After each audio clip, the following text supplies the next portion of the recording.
The moment I realized something was living inside my walls was the moment I heard it breathing. Not in the room, not in the hallway, inside the wall next to my bed. At first, I told myself it was just pipes. Old houses make noise. Air pressure shifts. Wood expands and contracts. I'd heard plenty of weird sounds since moving in, but pipes don't breathe. This did. Slow inhale, a pause, then a long, careful exhale. I stayed completely still, afraid that even turning my head would make noise. My heart was pounding so hard I could feel it in my throat. I held my breath, listening. The sound came again. Closer this time. That's when I knew something was wrong. I had moved into the house about a month earlier. It was an old single-story place on the edge of town. Cheap, quiet. Too quiet, honestly. The kind of neighborhood where streetlights barely worked and nobody walked after dark. The realtor said the previous owner had passed away inside the home, but assured me it was peaceful, natural causes. Nothing dramatic. I didn't care. I needed a place fast, and the rent was almost suspiciously low. The house had character. Old wooden floors that creaked no matter how carefully you stepped. Thick walls that made the rooms feel oddly isolated from each other. At night, the silence felt heavy, like the air itself was holding its breath. The first week, everything seemed normal. Then the sounds started. At first, it was light tapping, soft scratching inside the walls like a mouse or maybe squirrels. I didn't think much of it. Old houses attract pests. I bought traps and placed them in the basement and attic. Nothing ever triggered them. But the scratching continued. Sometimes it sounded like something dragging along the inside of the wall. Other times, faint knocks, spaced out in strange patterns. Always at night. Always when the house was quiet. I started sleeping with a fan on just to drown it out.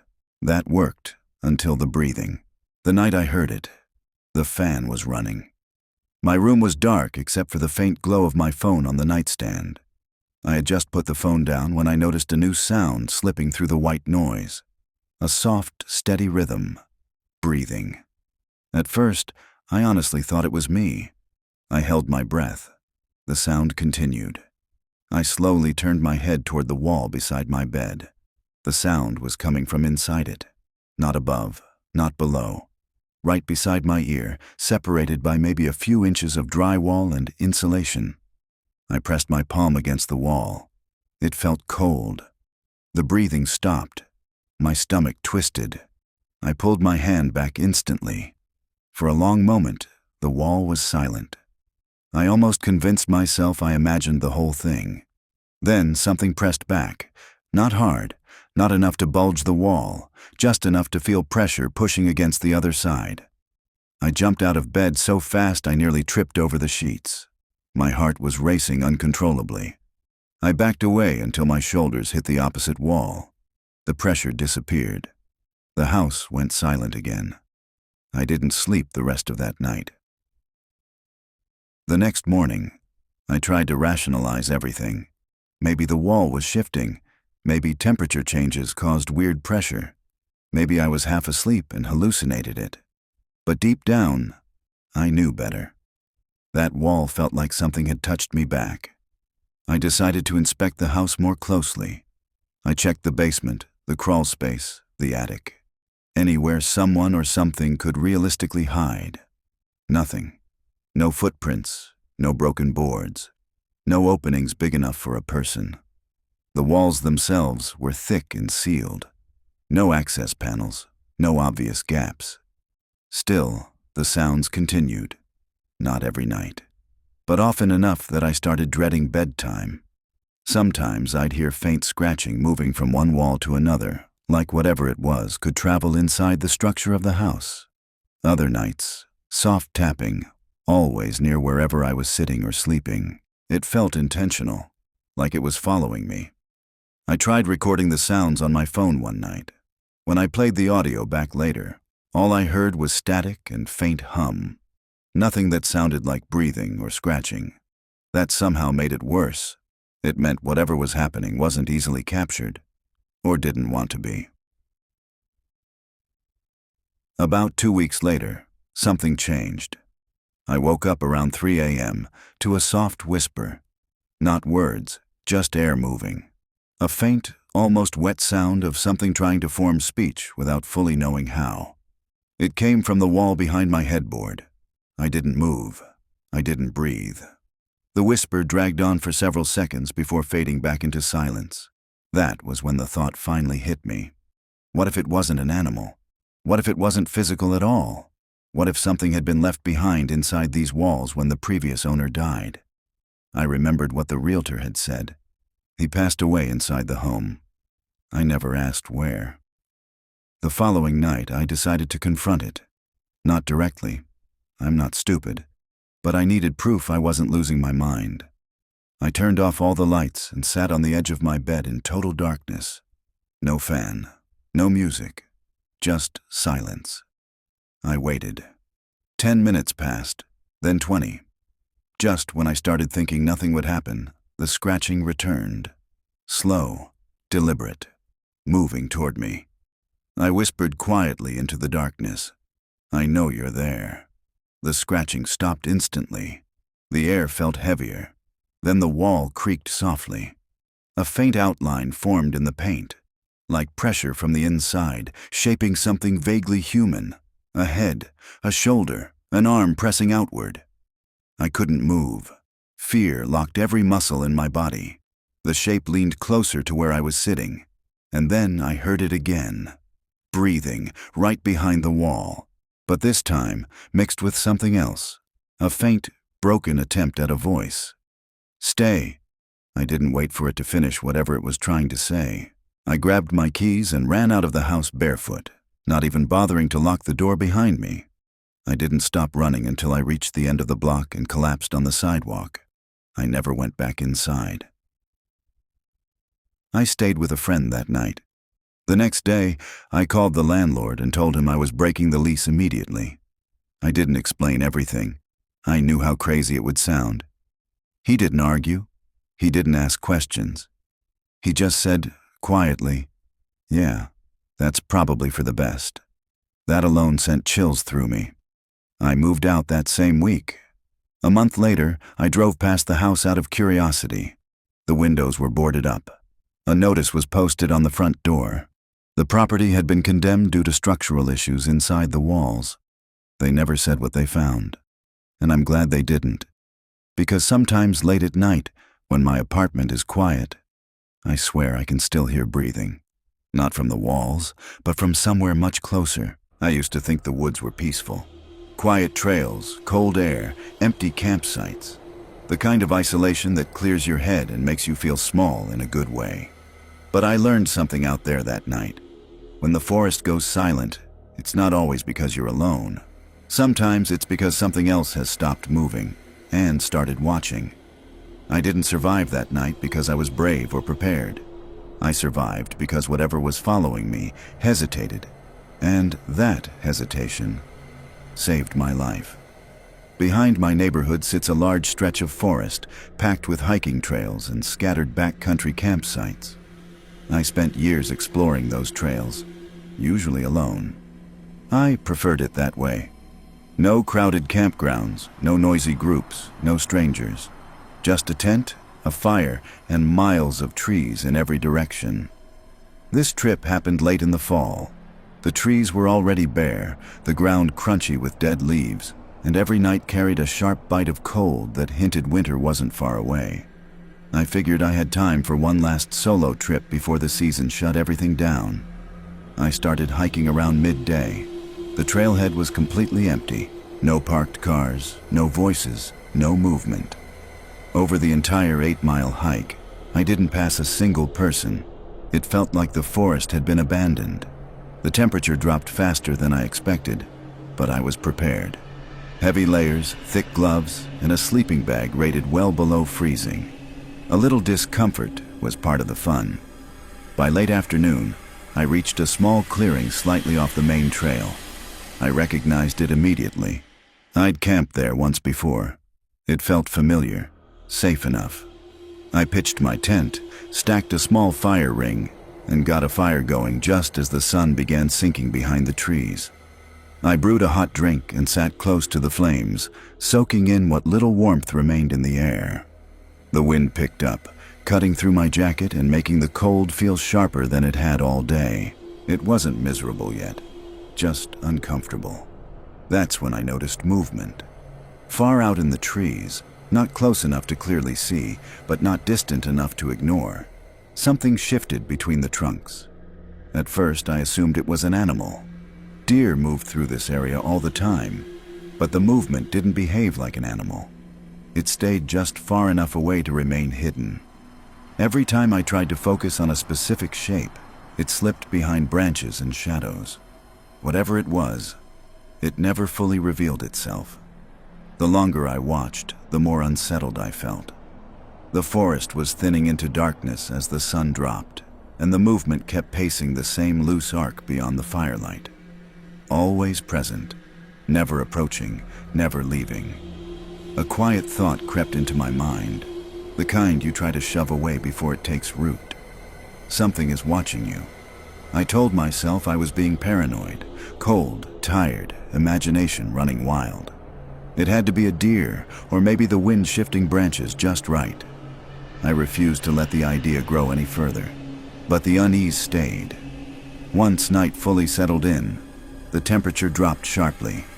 The wind pushed cold air straight into the campsite, and my fingers started going numb even near the fire. The darkness beyond the flames felt thick, like a wall pressing inward. 10 feet past the firelight, everything vanished into black. I crawled into my tent to warm up, leaving the flap partially open so I could still see the fire and steal a little heat from it. Lying there, wrapped in the sleeping bag, I stared at the flames dancing and tried to calm my nerves. I'd camped alone for years. Being isolated in the woods at night was nothing new, but this felt different. The quiet wasn't peaceful. It felt alert, like the forest itself was listening. People always say if your instincts tell you something's wrong, you should listen. I'd always assumed I'd know the difference between real danger and imagination. That night, I ignored the warning. Hours passed. The fire burned lower. The cold kept creeping deeper into my bones. Everything stayed still, until I heard it. Footsteps. Not near the fire, not in front of me, behind the tent. Slow, deliberate crunching through leaves and branches. Each step measured, careful, closing distance without rushing. I froze completely, barely breathing, my mind racing through every possible explanation that didn't involve another person standing feet away from me in the dark. The steps moved closer. 5 feet, maybe less. Then they stopped. The forest went silent again except for the weak crackle of the fire and the wind through the trees. My heart slammed so hard it felt like it might give me away. I stayed frozen longer than I care to admit. Fear locked my muscles in place. Eventually, the tension became unbearable. I grabbed my flashlight, unzipped the sleeping bag, and lunged out of the tent in one motion, swinging the beam straight into the darkness behind me. Nothing, no movement, no shape, no sound of retreat, just empty trees. And somehow, that terrified me even more. I stood there for a long moment, slowly turning in place with the flashlight raised, sweeping the beam across trunks, fallen branches, and uneven ground. Every shadow looked wrong. Every movement of the light made my nerves spike, but nothing moved, no footsteps retreating, no rustling leaves, no animal darting away. Just silence. A creeping thought settled in my chest. If something had been there, it hadn't run. It had simply disappeared. I stayed frozen for what felt like forever, listening to my own breathing and the faint pop of dying embers. The fire was burning low now, barely throwing enough light to push back the darkness. My fingers were numb. My legs ached from the cold. Standing there exposed felt worse than being inside the tent, so eventually I forced myself to move. I stepped closer to the fire, feeding it the last pieces of dry wood I had. The flames flared weakly, then settled again, already struggling. My options raced through my head. I could stay and keep watch until morning, or I could pack up and try to hike out in complete darkness. Neither felt safe. The cold made the decision for me. Sitting still all night would only make things worse. I started breaking down the campsite as quietly and quickly as I could, rolling the tent fabric, stuffing gear into my pack with shaking hands, stopping every few seconds to scan the tree line. The forest felt too big, too close, like something could step out of the dark at any moment. Halfway through packing, I heard movement again. This time, it wasn't subtle. A sudden burst of footsteps exploded from directly behind where the tent had been standing. Fast, heavy, crashing through leaves and brush. I spun around, heart slamming into my ribs, catching only a flicker of movement as something darted back into the darkness. I couldn't tell if it was one person or more than one. The firelight threw wild shadows everywhere, twisting shapes into lies. Adrenaline took over. I shoved the remaining gear into my pack, threw it over my shoulders, and turned back toward the fire to stomp it out. That's when a man stepped into the light. He emerged from the darkness across the fire pit like he'd been waiting for me to turn around. Tall, broad shoulders, torn jeans stained with dirt, a worn fleece jacket zipped halfway up his chest, a black beanie pulled low over his head. His face was weathered and hard, eyes distant and heavy, studying me with unsettling focus. He looked like he belonged out here. "You're leaving awful late," he said calmly. His voice was rough, gravelly, confident. Not smart, running around in the cold like that. I took an instinctive step backward, my hand tightening around the flashlight like it could somehow protect me. I didn't answer him. He shifted his weight slightly, eyes flicking to my pack, then to the dark trail beyond the firelight. It felt like he was calculating something, measuring distance, timing. For a brief moment, I thought he might try to block my path or step closer. Instead, his expression changed. The calm slipped. Something darker settled behind his eyes. Irritation, maybe frustration. Like he realized the situation wasn't unfolding the way he wanted. I took another step back, then another. His jaw tightened. That was enough. I turned and ran. I crashed straight into the darkness, branches snapping against my arms and face, leaves sliding under my boots. I could barely see more than a few feet ahead of me, guided only by instinct and blind panic. Behind me, I heard him. Footsteps pounding fast, too close, matching my speed. Every breath burned my lungs. My pack bounced violently against my back, throwing off my balance. I risked one glance over my shoulder and saw his silhouette closing the distance, his outline swallowed by shadows but unmistakably there. I pushed harder. After what felt like an eternity, maybe 30 seconds, maybe 2 minutes, the sound of his pursuit faded. Either he stopped chasing, or he slowed to avoid making noise. I didn't stop running. I kept going for several more minutes, crashing blindly through brush until my legs screamed and my lungs felt like fire. Finally, when I could barely move anymore, I collapsed against a tree and forced myself to stay quiet. The forest swallowed me again. Pitch black. No firelight, no landmarks, no trail. I was completely lost. I slid down against the trunk, hugging my knees, teeth chattering uncontrollably as the cold soaked through every layer. The silence pressed in on me from all sides. Every distant snap of a branch made my muscles tense. Hours passed. I didn't sleep. I barely moved. A few times I swore I heard movement far off in the woods. Slow footsteps, maybe.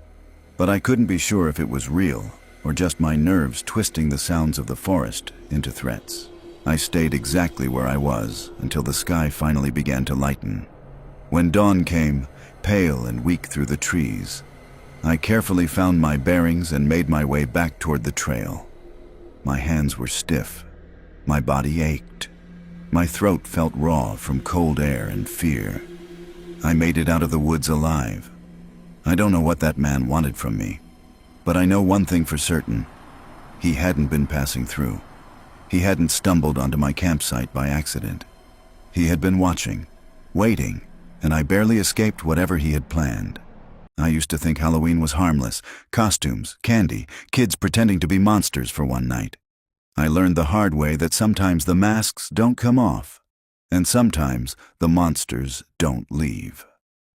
October 2022. I had been living alone in the same small house since 2015, tucked inside a quiet family neighborhood where everyone used to know each other. Back before 2020, Halloween was always loud. Porch lights glowing, kids laughing, plastic pumpkins on every lawn. It felt alive. Then everything slowly died out. Year after year, fewer decorations appeared, fewer kids showed up. Eventually, no one came at all.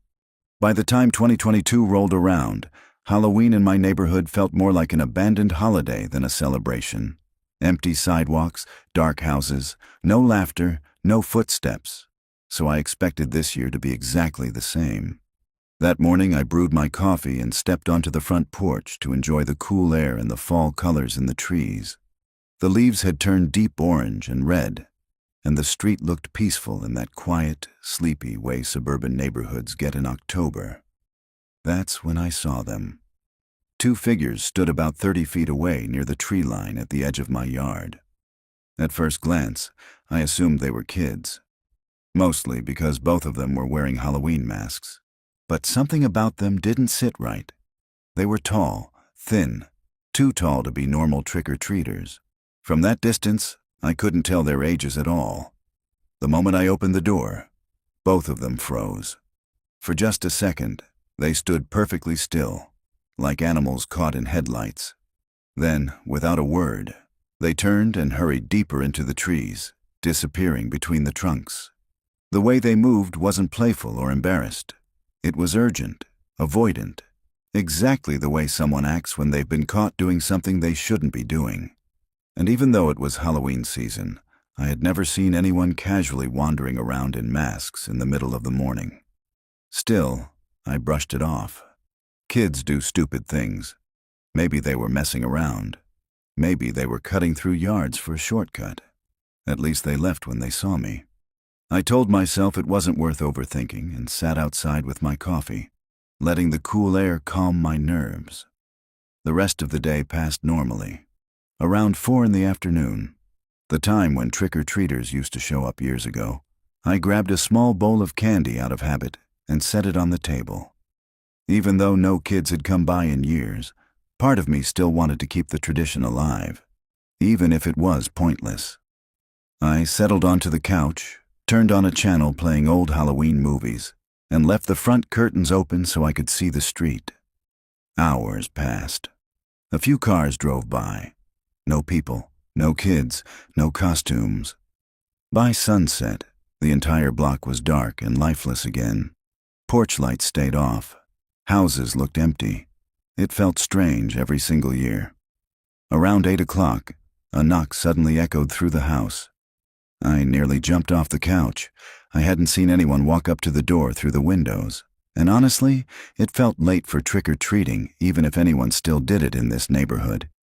Still, I grabbed the candy bowl and walked to the door. When I opened it, my stomach tightened.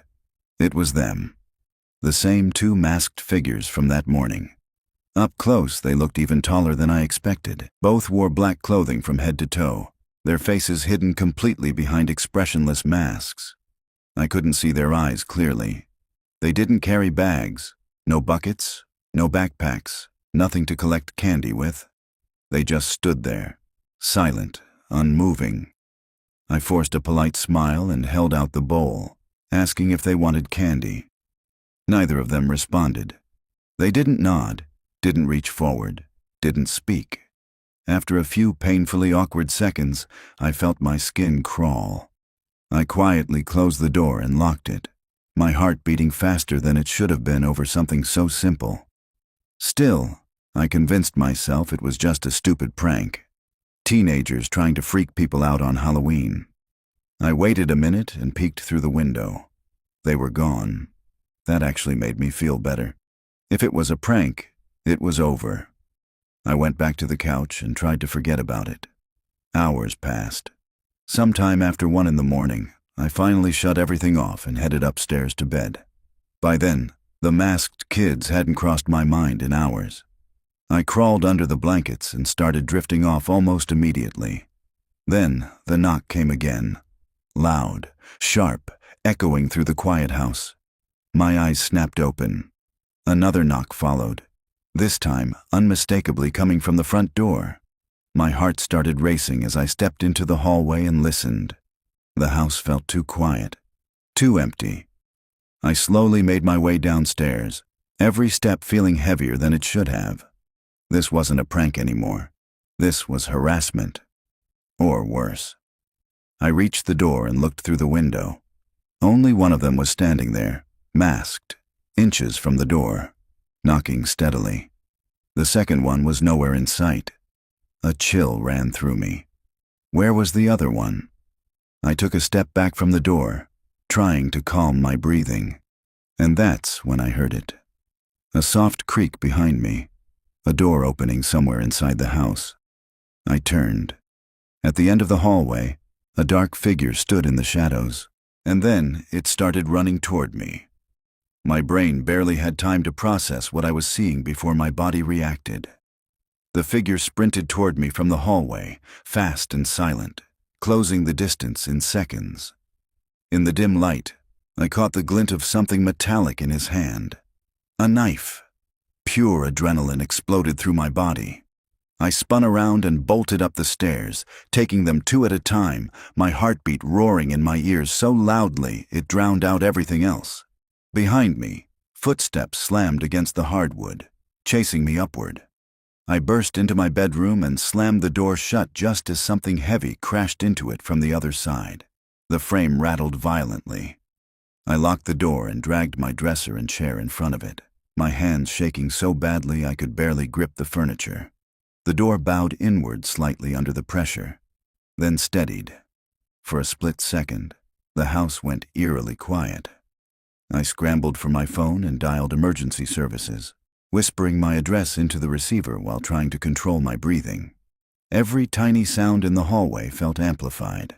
The faint creak of floorboards, distant movement downstairs, the low hum of the house settling. On the other side of the door, muffled voices began to whisper. Two voices. Low, urgent, indistinct. They were talking to each other. I couldn't make out words, only the rhythm of conversation. One voice responding to the other, like they were deciding what to do next. My stomach twisted when I realized the person knocking at the front door had never intended to get inside. He was a distraction. The one with the knife had already been inside the house. For roughly half a minute, the whispering continued. My mind raced with worst-case scenarios. The door breaking, the lock snapping, the furniture sliding away under pressure. Then the footsteps moved away. First down the hallway, then down the stairs. Then silence.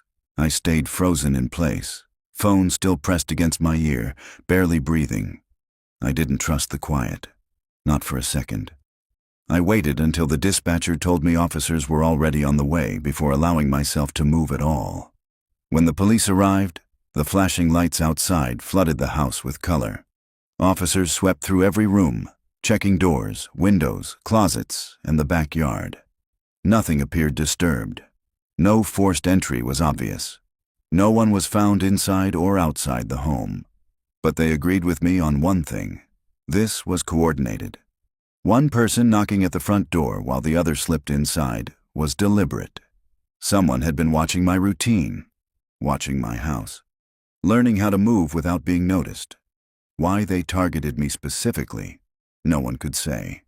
Some officers suggested it was likely teenagers or young adults pulling a dangerous Halloween stunt that went too far. Maybe. But the knife told a different story. That wasn't a prank tool. That was intent. That night changed the way I look at my own home. Every sound after dark makes my body tense. Every unexpected knock still sends a wave of panic through my chest. Halloween doesn't feel playful anymore. It feels like a reminder that sometimes the people wearing masks aren't pretending. Sometimes they're hunting. Story 3. I used to think dogs could sense things long before humans ever could. But I never truly believed it. Until the night Milo tried to save my life. If he hadn't reacted when he did, if he hadn't trusted his instincts before I trusted mine, I don't think I would be sitting here telling this story. Because whatever was circling that house wasn't just curious. It was waiting, watching, and slowly testing how close it could get without being seen. This happened last fall, right around Halloween weekend. My sister had flown out of town for a short trip, some kind of party with friends, and she asked if I could watch her dog, Milo, while she was gone. Milo was a large German shepherd, already getting older, calm, and incredibly gentle. I'd watched him plenty of times before, so it wasn't a big deal. My apartment didn't allow pets, so instead of bringing him to my place, I stayed at my sister's house for the weekend. Her house sat near the edge of a quiet neighborhood, backed directly by a stretch of protected forest and hiking trails. During the day, it was peaceful. At night, it could feel very isolated. I arrived mid-morning with my laptop and a small overnight bag. My sister left shortly after. Milo followed me everywhere as usual, room to room, always close, always relaxed. I set up my workspace in one of the spare bedrooms and started my workday while Milo curled up in his bed beside my desk. For the first few hours, everything felt normal. Then Milo started acting off. Every so often, he would suddenly lift his head, ears standing straight up, eyes locked on the doorway. Not barking, not growling, just staring, completely still. At first, I brushed it off. Dogs hear things we don't. A car passing, a neighbor walking, a squirrel in the yard. But this was different. He wouldn't settle back down.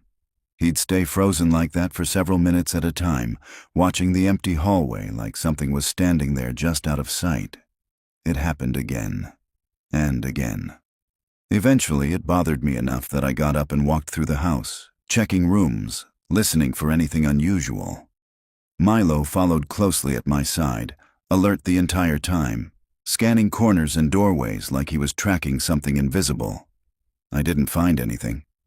Still, a strange uneasiness settled in my chest. By late afternoon, the light outside started fading. Fall had already stripped the trees bare, leaving the woods behind the house looking thin, skeletal, and dark. I clipped Milo's leash on and took him for a walk along the trail behind the house before night fully set in. The forest felt unusually quiet. No birds, no distant voices, just the crunch of leaves beneath our feet. We had made it about halfway down the trail when Milo suddenly stopped. Not slowed down, not hesitated, stopped completely. I gently tugged the leash, thinking maybe he'd spotted a deer or caught a strange scent. He didn't budge. His body was stiff. His eyes were locked forward into the trees ahead of us. I followed his gaze. I saw nothing. I knelt beside him and tried to calm him. Still nothing. His ears stayed pinned forward. His tail dropped low. That's when my instincts finally kicked in. I turned us around and headed back toward the house. Milo followed immediately, but he kept glancing over his shoulder the entire way back, as if something was moving behind us. Inside the house, he stayed glued to my side. I even called my sister to ask if Milo had ever behaved like this before. She said no. That answer didn't help. As evening settled in, I tried to distract myself. I watched videos, answered a few emails, and kept Milo nearby. He eventually relaxed enough to lay down, but he never fully slept.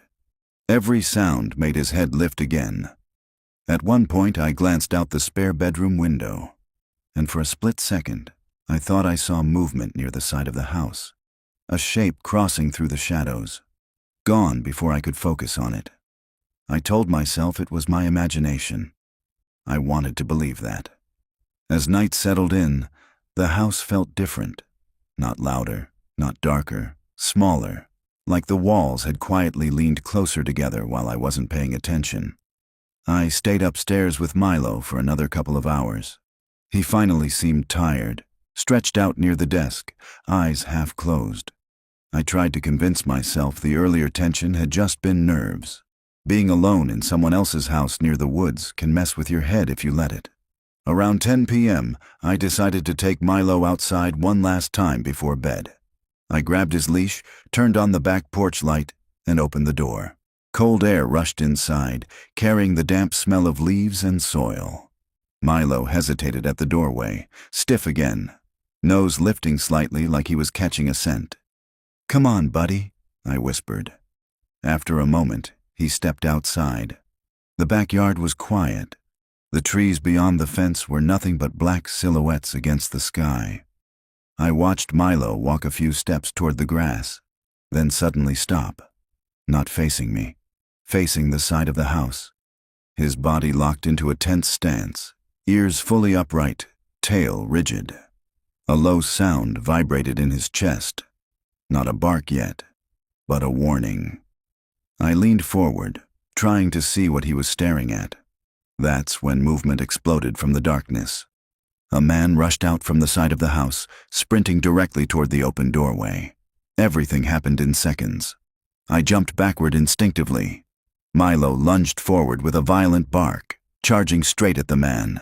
The sudden aggression clearly shocked him. He stumbled, nearly losing his balance as he tried to avoid the dog snapping toward his legs.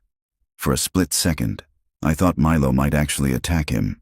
Instead, Milo stopped just short, barking and growling ferociously, holding his ground between me and the stranger.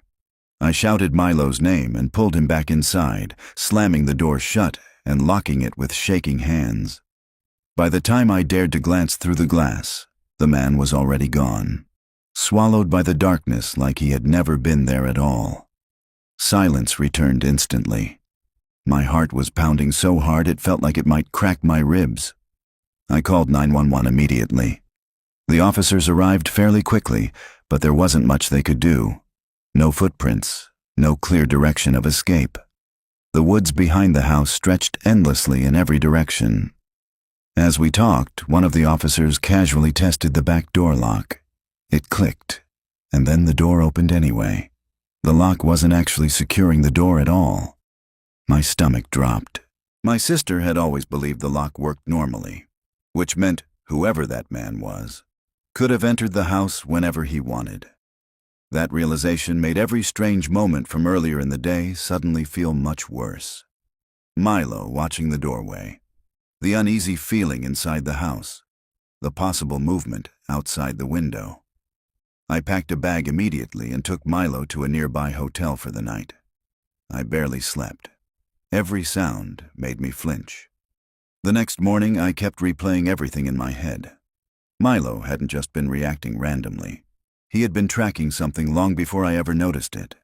There was a strong possibility that man had been nearby for hours, maybe even inside the house while I was working, watching us, learning the layout, testing the locks. If Milo hadn't reacted when he did, I don't want to think about what might have happened once I went to sleep. The most unsettling part? Nothing like this ever happened again after I left. My sister never experienced anything strange in that house before or after, which makes me believe the man wasn't there for the house. He was there for me. Story 4. I thought the worst part of living alone was the quiet. I was wrong. The worst part is realizing the quiet can be manufactured, like someone is holding their breath in your house, waiting for you to notice, waiting for you to make a mistake, waiting for you to believe you're safe, because you're home. This happened last fall, a few weeks after the air turned sharp and the trees behind my street went bare. I lived in a small rental on the edge of a neighborhood where the backyards blended into a strip of woods and a narrow hiking trail that locals used in the daytime. At night, it was just a black wall of branches, the kind that makes you shut the curtains without thinking. My routine was simple: work, groceries, gym, home. Nothing exciting. I didn't have enemies, didn't owe anyone money, didn't even talk to my neighbors beyond polite nods. That's why it took me too long to accept the idea that someone might be paying attention to me. It started with little things. A cabinet door in my kitchen that I knew I'd closed was hanging open when I came downstairs in the morning. A faint smell, like cold air and damp leaves, drifting through the hallway, even though every window was shut. And once, I found my shower curtain pulled all the way to one side, like someone had stepped out. I blamed myself for everything. I'm forgetful. I was tired. Old house. Shifting frame. Drafts. Normal. Then my dog, Mako, stopped acting normal. Mako wasn't a guard dog. He was a sweet, older mutt with more patience than energy. He didn't bark at every sound. He didn't lose his mind when a car door shut outside. If he reacted, it meant something. One night I was on the couch with a video playing low.